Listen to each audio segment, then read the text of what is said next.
எதிர்கட்சிகளால் நாட்டில் எல்லாமே ஆளுங்கட்சி தவிர்த்து எதிர்கட்சி தான். நாட்டில் எல்லாமே எதிரி கட்சியாக பார்க்காதீர்கள், எதிர்கட்சியாக பாருங்கள். இந்த எதிர்கட்சி இருக்கான்ல,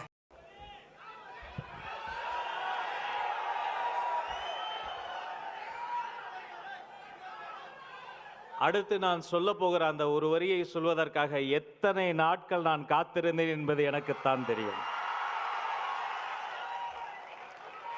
தர்மத்தாயின் தவ புதல்வரே, தமிழக வெற்றி கழகத்தின் தலைவரே, வருக வருக வருக.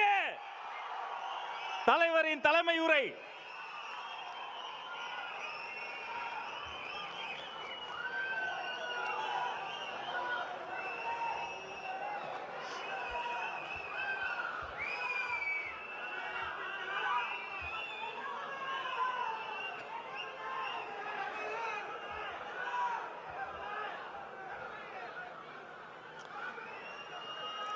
என் நெஞ்சில் குடியிருக்கும்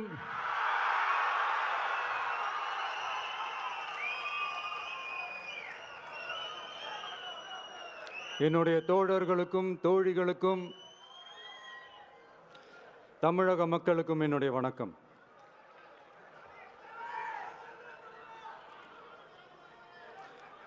நம்ம குடும்ப உறவுகளை இழந்ததுனால சொல்ல முடியாத வேதனையிலும் வலியிலும் இவ்வளோ நாளாக இருந்தோம். அப்படிப்பட்ட அந்த சூழலில் நம்ம சொந்தங்களின் மனம் பற்றி இருக்க வேண்டியது நம்மளுடைய கடமை. அதனால தான் அவங்களோட சேர்ந்து அமைதி காத்து வந்தோம். ஆனால் இப்படி அமைதி காத்து வந்த நேரத்தில் நம்மளை பற்றி வன்ம அரசியல் வலைகள், அர்த்தமற்ற அவதூறுகள்னு இந்த மாதிரி நிறையா விஷயங்கள் நம்மளை பற்றி பின்னப்பட்டன, பரப்பப்பட்டன. இது எல்லாமே சட்டம் மற்றும் சத்தியத்தின் துணை கொண்டு துடைத்து எறிய தான் போகிறோம்.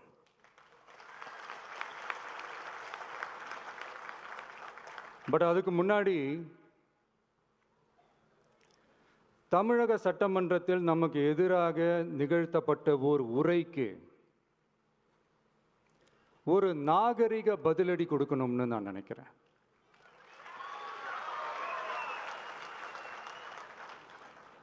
அரசியல் செய்ய விருப்பமில்லை, அரசியல் செய்ய விருப்பமில்லைன்னு அடிக்கடி சொல்ற முதல்வர் நம்மளை குறிப்பிட்டு பல்வேறு அவதூறுகளை பதிவு செய்வதன் வாயிலாக பெருந்தன்மையை பேரளவில் மட்டுமே பேசும் முதல்வர் 15/10/2025 அன்னைக்கு தமிழக சட்டமன்றத்தில் நமக்கு எதிராக பேசிய பேச்சில் எவ்வளவு வன்மத்தை கக்கியுள்ளார் என்பதையும்,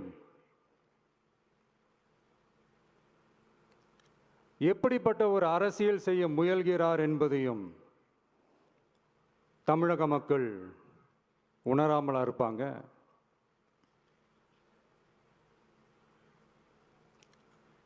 இந்த கரூரோடு சேர்ந்து 5-6 மாவட்டத்துக்கு இந்த மக்கள் சந்திப்பு நிகழ்ச்சிகள்லாம் நடத்தியிருக்கிறோம், போயிருக்கிறோம்.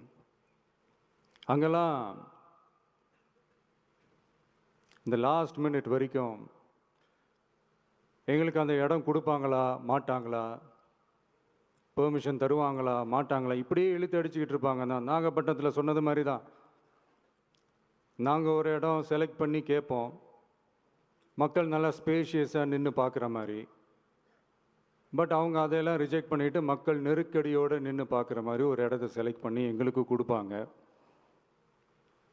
இது டிஃபால்ட்டாக எல்லா இடத்துலையும் இந்த ஒரு ஆர்கியூமெண்ட் நடந்துகிட்ருக்கோன்னு வைங்க. அது மட்டும் இல்லை, இந்தியாவிலேயே எந்த ஒரு அரசியல் கட்சி தலைவருக்கும் கொடுக்கப்படாத கண்டிஷன்ஸ். பஸ்ஸுக்குள்ளேயே இருந்து பார்க்கணும், மேலே கை காட்டக்கூடாது, இப்படிலாம் ஒரு அதீத கட்டுப்பாடுகளை கொடுத்த உடனே எங்கள் சைட்லேருந்து ஒரு அறிக்கையும் வெளியிட்டோம். அது மட்டும் இல்லை, தமிழக வெற்றி கழகம் சார்பாக அனைத்து கட்சிகளுக்கும் சமமாக ஒரு முறையான ஒரு பொது வழிகாட்டு முறைகள், SOPஸ்ன்னு சொல்லுவாங்க, அதையும் வழங்கணும்னு சொல்லி உயர்நீதிமன்றத்தையும் நாடி இருக்கணும். இதுவும் தமிழக மக்கள் உணராமலா இருப்பாங்க? இப்படி ஒரு அரசியல் காழ்ப்புடன், நேர்மை திறனற்று நம்மளை பற்றி குற்றம் சாட்டியுள்ள குறுகிய மனம் கொண்ட முதல்வர் அவர்களுக்கு ஒரு சில கேள்விகள். உச்சநீதிமன்றத்தில், அதாவது 13/10/2025 அன்னைக்கு உச்சநீதிமன்றத்தில் நடந்த அந்த விவாதங்களை வைத்தும் அந்தந்த உத்தரவுகளை வைத்தும் இந்த கேள்விகள். இப்படி பொய் மூட்டைகளாக நம்மளை பற்றி இந்த அவதூறுகளை அவிழ்த்து விட்ட முதல்வர் அவர்களுக்கும் திமுக அரசுக்கும் சார்பாக கோடிகளை கொட்டி அமர்த்தப்பட்ட அறிவார்ந்த வழக்கறிஞர்கள் அவங்க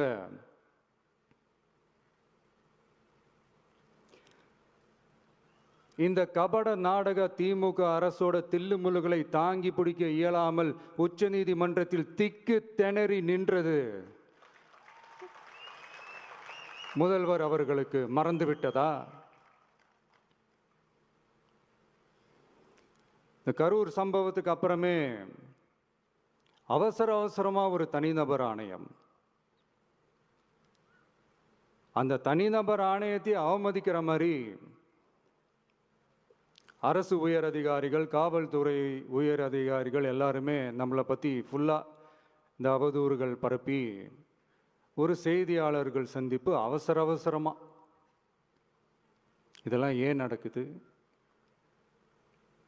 எதுக்காக நடக்குது அப்படின்னு ஒட்டுமொத்த தமிழக மக்களும் கேள்வி கேட்க ஆரம்பிச்சாங்க. இதுவும் தமிழக முதல்வர் மறந்துட்டாரா? அதுக்கப்புறம் அந்த தனிநபர் ஆணையத்தை தலையிலேயே கொட்டி வீட்டுக்கு அனுப்பிச்சிட்டாங்க. அது வேறு விஷயம்.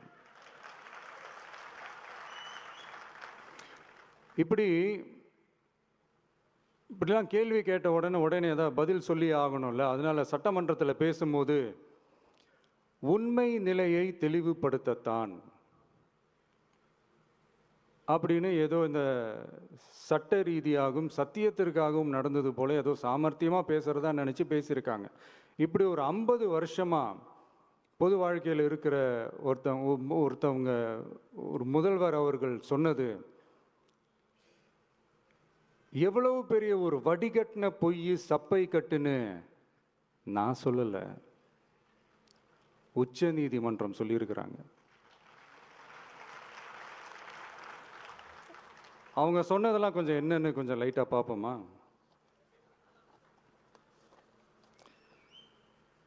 The comments which have been made before the media by the top officers of the police department may create doubt in the minds of the citizenry on impartiality and fair investigation.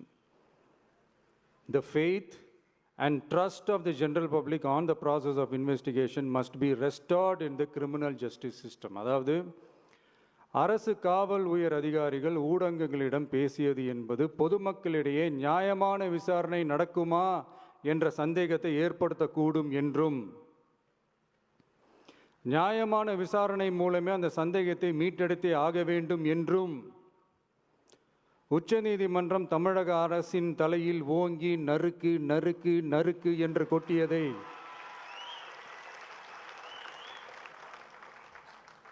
முதல்வர் அவர்கள் மறந்துட்டாரா?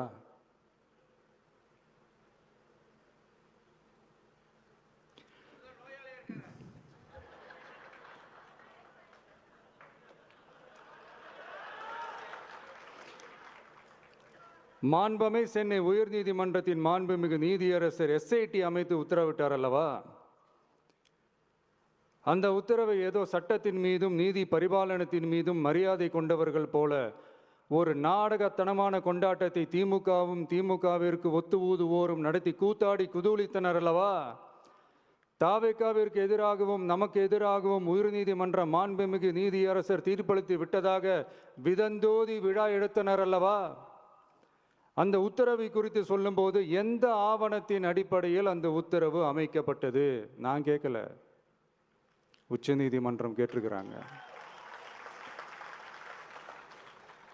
The judgment is completely silent about How learned single judge arrived at such a conclusion and what material was pursued by the court என்று உச்சநீதிமன்றம் உரத்த குரலில் கேள்வி கேட்டது.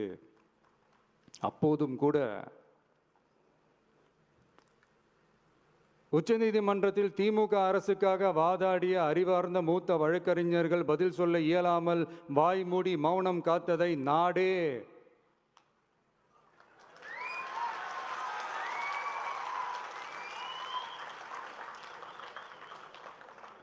பார்த்ததல்லவா? இதையும் முதல்வர் அவர்கள் மறந்துட்டாரா?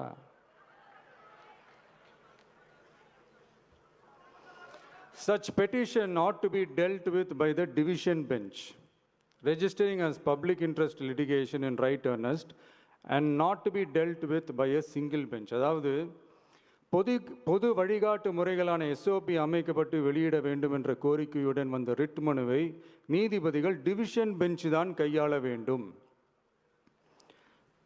தனி நீதிபதி பெஞ்ச் கையாளக்கூடாது என்றும் உச்சநீதிமன்றம் சொன்னதல்லவா? அது மட்டுமா, கோரிக்கையே இல்லாமல் எஸ்ஐடி அமைக்கப்பட்டது எந்த வகையில் சரி என்றும் கேள்வி எழுப்பியது உச்சநீதிமன்றம். இது எல்லாமே அறியாமலோ இல்லை அறியாதது போலவோ உச்சபட்ச அதிகார மயக்கத்தில் இருந்து பேசினாரோ முதல்வர் அவர்கள்? மனிதாபிமானம், அரசியல் அறம், மாண்பு இதெல்லாம் எதுவுமே இல்லாம வெறும் பேச்சில் மட்டுமே பேசிக்கிட்டு அரசியல் ஆதாயம் தேடுற ஆட்டத்தை ஆடத் தொடங்கிவிட்டார் முதல்வர் அவர்கள்.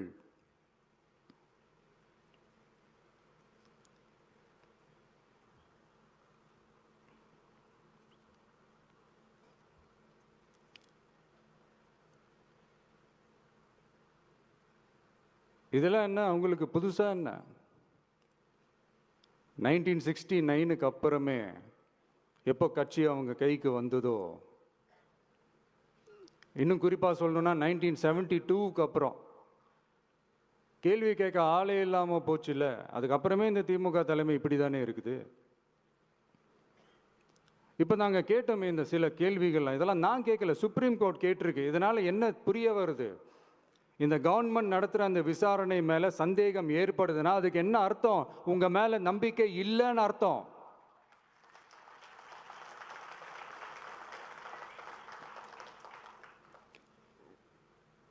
இதெல்லாம் ஏன் எதுக்காகன்னு முதல்வர் அவர்களுக்கு புரியுதா?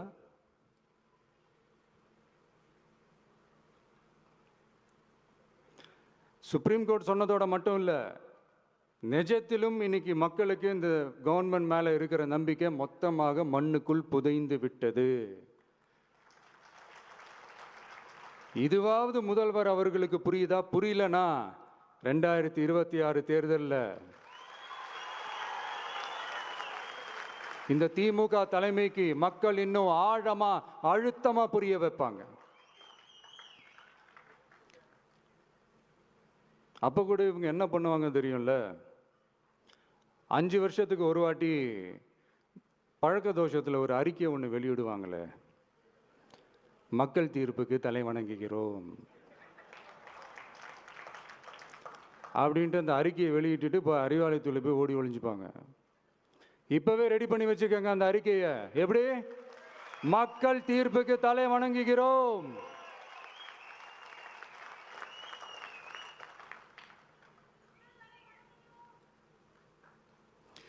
நான் போன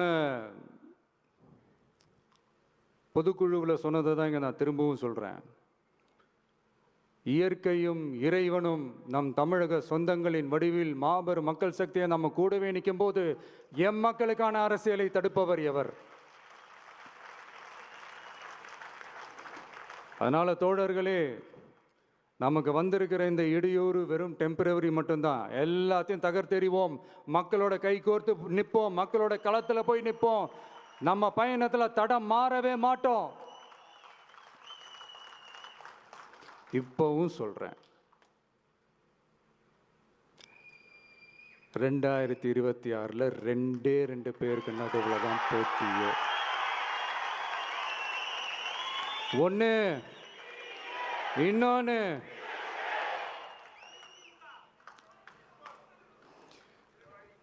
இந்த போட்டி இன்னும் ஸ்ட்ராங்கா மாறப்போகுது. 100% வெற்றி நமக்கு. வாகை சூடுவோம், வரலாறு படைப்போம், கான்பிடண்டா இருங்க, நல்லதே நடக்கும், வெற்றி நிச்சயம். மீண்டும் சந்திக்கும் வரை நன்றி, வணக்கம்.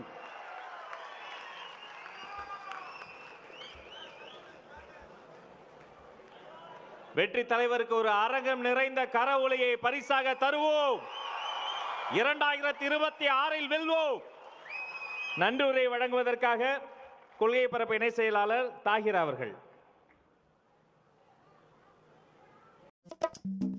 எதிர்க்கட்சிகளால் நாட்டில் எல்லாமே ஆளுங்கட்சி தவிர்த்து மீது எதிர்கட்சி தான். நாட்டில் எல்லாமே எதிர்கட்சி. எதிரி கட்சியாக பார்க்காதீர்கள், எதிர்க்கட்சியாக பாருங்கள். இந்த எதிர்க்கட்சி இருக்கான்ல